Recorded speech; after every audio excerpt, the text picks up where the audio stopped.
আচৰিত লাগে ভাবিলে, যিখন চৰকাৰে ফ্ৰীতে চাউল দাইল মিঠাতেল লাগিব বুলি সোধে, সেইখন চৰকাৰে সৰু সৰু ল'ৰা ছোৱালীৰ স্কুললৈ যোৱাৰ ইউনিফৰ্মযোৰত অকণমান বেছি পৰিমাণৰ কটন আৰু অলপ কম পৰিমাণৰ পলিষ্টাৰ দি তেওঁলোকে এযোৰ বাজেট ফ্ৰেণ্ডলি ইউনিফৰ্ম বনাব পৰা নাই। আৰু শিক্ষামন্ত্ৰী ৰণোজ পেগুৱে মাত্ৰ এদিন পূৰ্বে এটা ভাষ্য প্ৰদান কৰিলে যে তেওঁক বাজেট নিদিয়ে।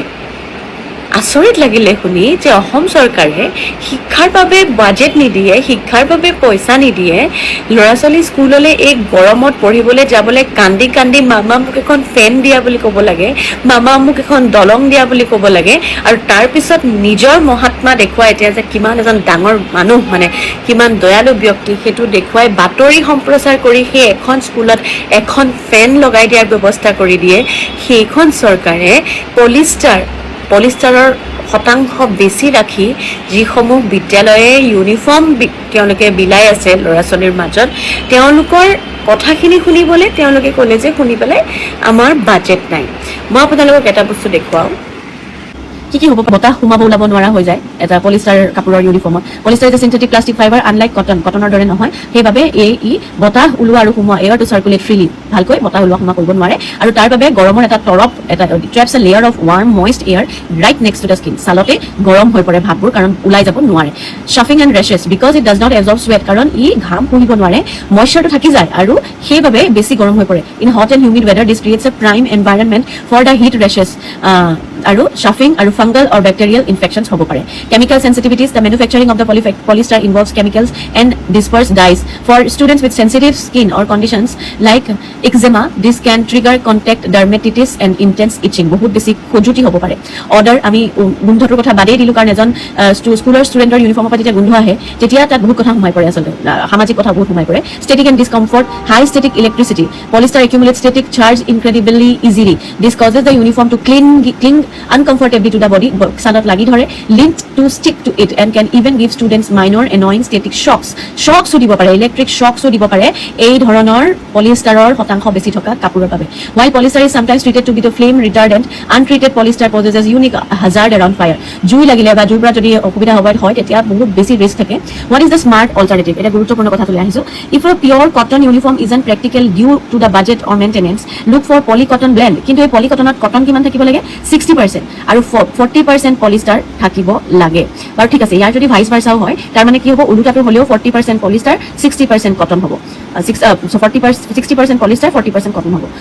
এই কথাটো যেতিয়া শিক্ষামন্ত্ৰী ৰণোজ পেগুক কোৱা হ'ল, তেখেতে ক'লে মই নিজেও এজন ডক্টৰ, মই জানো।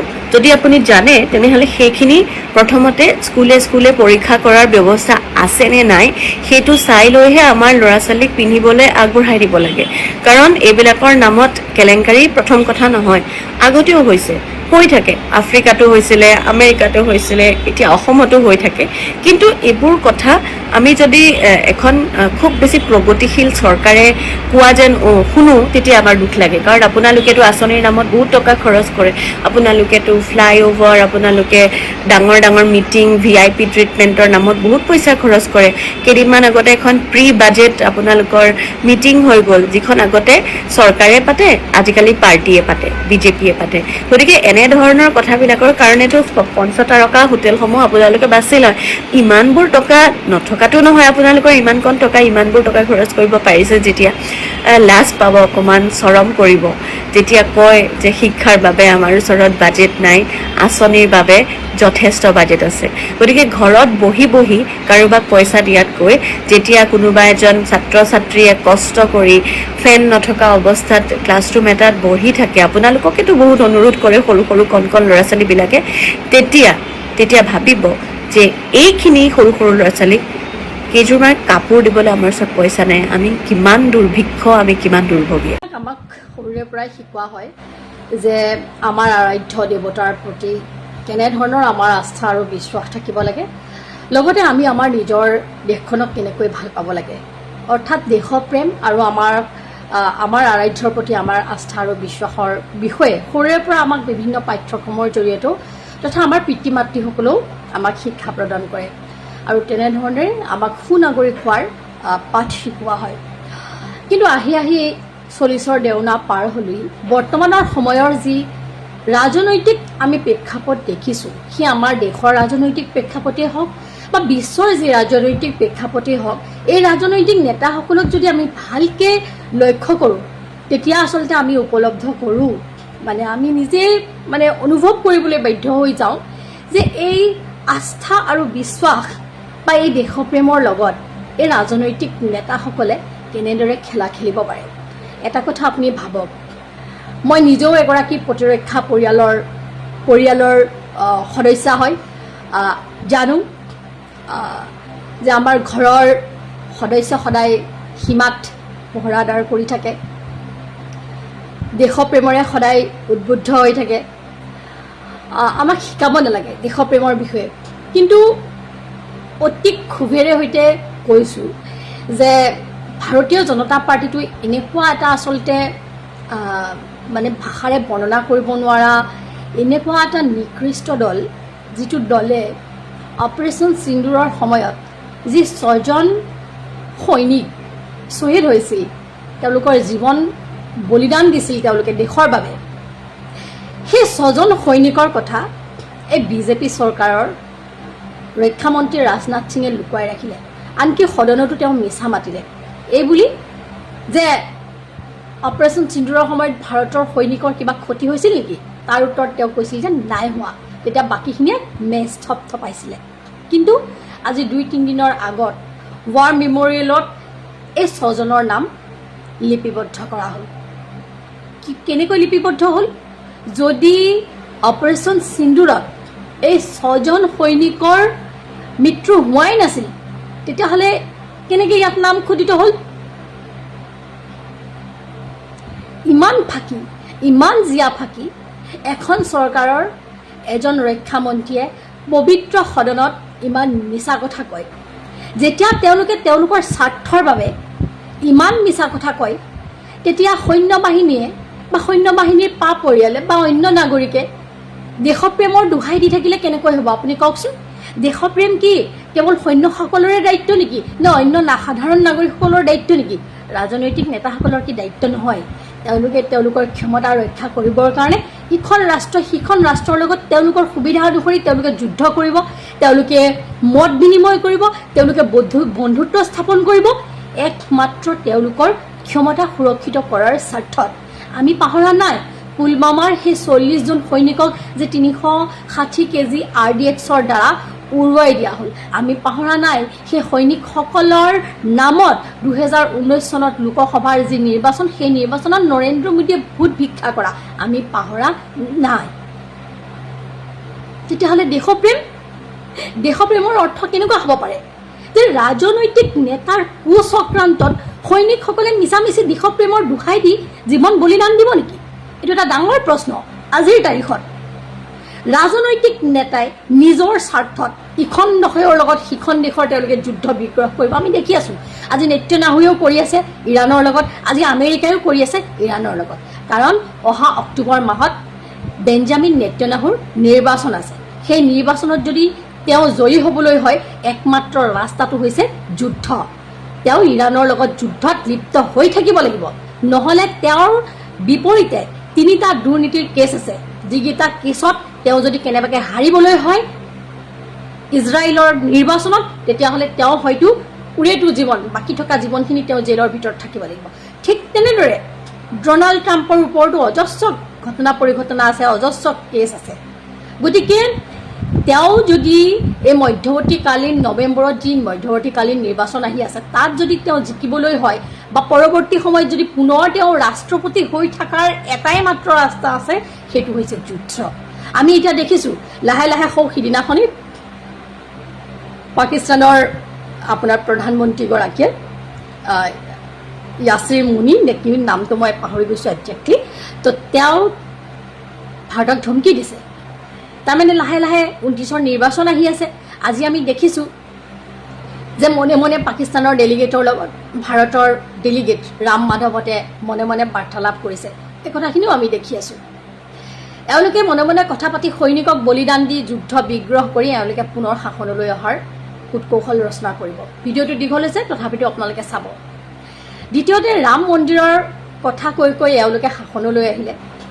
जिसने राम को लाया है हम उनको लाएंगे আৰু সেই মোদীজীয়ে ৰাম মন্দিৰ প্ৰাণ প্ৰতিষ্ঠা কৰিলে আৰু সেই মোদীজীৰ যিবোৰ খাস মানুহ সম্পদ ৰায়ৰ পৰা ধৰি বাকীসকল সকলোকে তেওঁ মন্দিৰত নিযুক্তি দিছিল তেওঁ বাছি বাছি নিযুক্তি দিছিল আৰু সেই লোকসকলে বিগত সময়খিনিক ৰাম মন্দিৰক সাংঘাতিক ধৰণে লুটপাট চলালে ভগৱান ৰামৰ গোটেই আভূষণ ভগৱান ৰামৰ নামত দিয়া যিবোৰ মানে দান দক্ষিণা সকলোৱে বিজেপি দলৰ মানুহে বিজেপি আৰএছএছ বিশ্ব হিন্দু পৰিষদৰ গোটেই মানুহে লুটি পুটি খালে এতিয়া কেইজনমানক তেওঁলোকে আঠজনমান মানুহক তেওঁলোকে মানে কি কৰিছে দুখী সাব্যস্ত কৰিছে কিন্তু এই আঠজনে দুখী হ'ব পাৰে নেকি ভাবকচোন নৰেন্দ্ৰ মোদীৰ হাত নাথাকিলে মোহন ভাগৱতৰ হাত নাথাকিলে এই আঠজন ব্যক্তিয়ে ইমান ডাঙৰ কাম কৰিবলৈ কি কেতিয়াবা সাহস কৰিবনে কেতিয়াও নকৰে গতিকে আপোনাৰ কেনেকৈ বিশ্বাস থাকিব এই মন্দিৰৰ ওপৰত আপোনাৰ কি আস্থা আৰু বিশ্বাস থাকিব আপুনি এবাৰ ভাবকচোন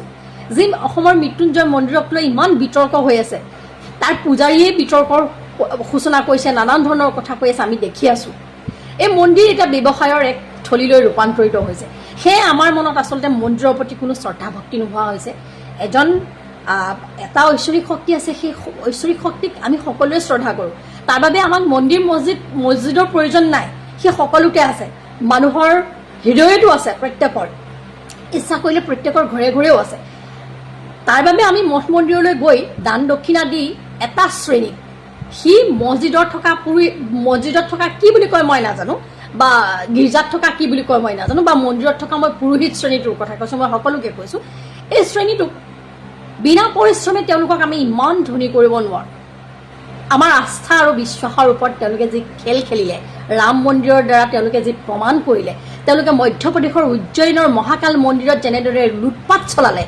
ৰাম মন্দিৰ আৰু মহাকাল মন্দিৰৰ মাটি বাৰীক লৈ তেওঁলোকে যেনেকৈ লুটপাট চলালে সেইখিনি কথা আমি কেতিয়াও নাপাওঁ গতিকে মনৰ এই কথাখিনি ক'লোঁ যে ৰাজনৈতিক নেতাই খেল খেলিব মন্দিৰৰ লগত দেশৰ আপোনাৰ গোটেই ৰাজনৈতিক প্ৰেক্ষাপটক লৈ ইখন দেশে সিখন দেশৰ লগত যুদ্ধ কৰিব তেওঁলোকৰ সুবিধা অনুসৰি আৰু সৈন্য বাহিনীয়ে দেশপ্ৰেমৰ নামত জীৱন দান দিব এইটো কেনেকুৱা ধৰণৰ কথা মই আজি বিৰাট দুমোজাত আহি পৰিছোঁ মোৰ মনৰ ভাৱখিনি মই বিনা দ্বিধাই ব্যক্ত কৰিছোঁ কাৰণ আমি বহুত পিয়ৰলি থকা মানুহ আমি 5 টকাৰ দুৰ্নীতি নকৰোঁ আমি বেছি লোভ নকৰোঁ এই কথাখিনি মোৰ দৰে কিমানজন মানুহৰ মনত খেলাইছে আপোনালোকে নিশ্চয় এবাৰ কথাখিনি বিশ্লেষণ কৰিব মই আহিব এদিন অসমক ছেকেণ্ড বিহাৰ বনাই দিম অসম চৰকাৰৰো দম নাই বিহাৰীক খেদি পঠিয়াবলৈ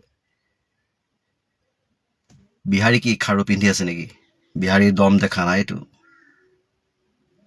অসমীয়াই লাজ পাব লাগিব বিহাৰী সকলো একগোট হ'বৰ হ'ল অসমীয়াৰ লগত যুঁজিবৰ কাৰণে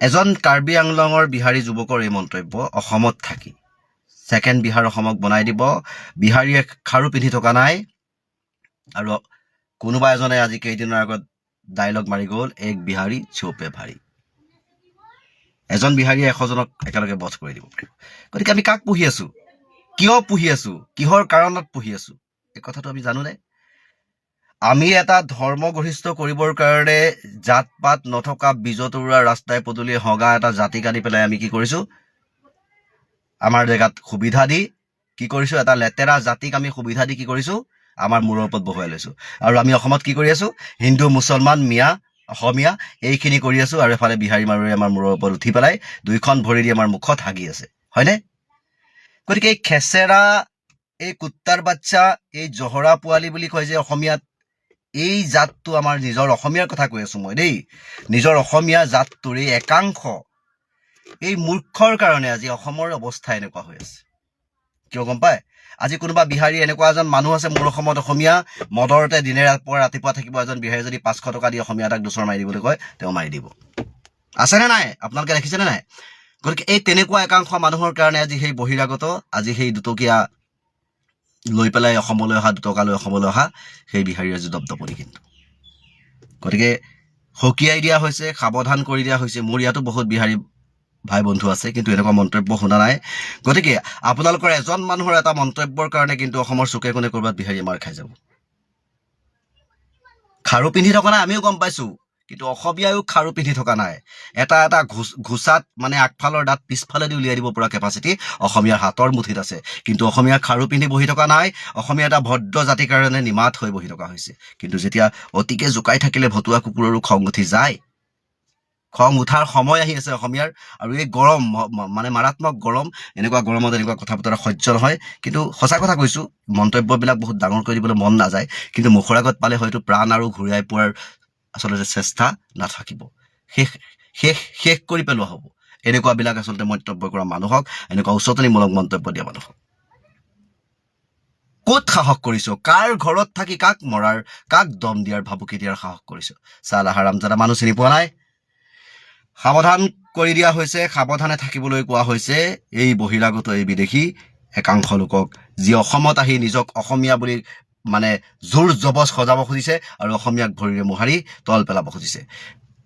সুবিধা দিয়া নহ'ব। বিহাৰী একগোট হৈ থাকিবলৈ কৈছে। মানে তেওঁলোকেও গম পাইছে লাজ পাব অসমীয়াই, বিহাৰী একগোট হৈ থাকে। তাৰমানে অসমীয়াৰ মাজত ফাট।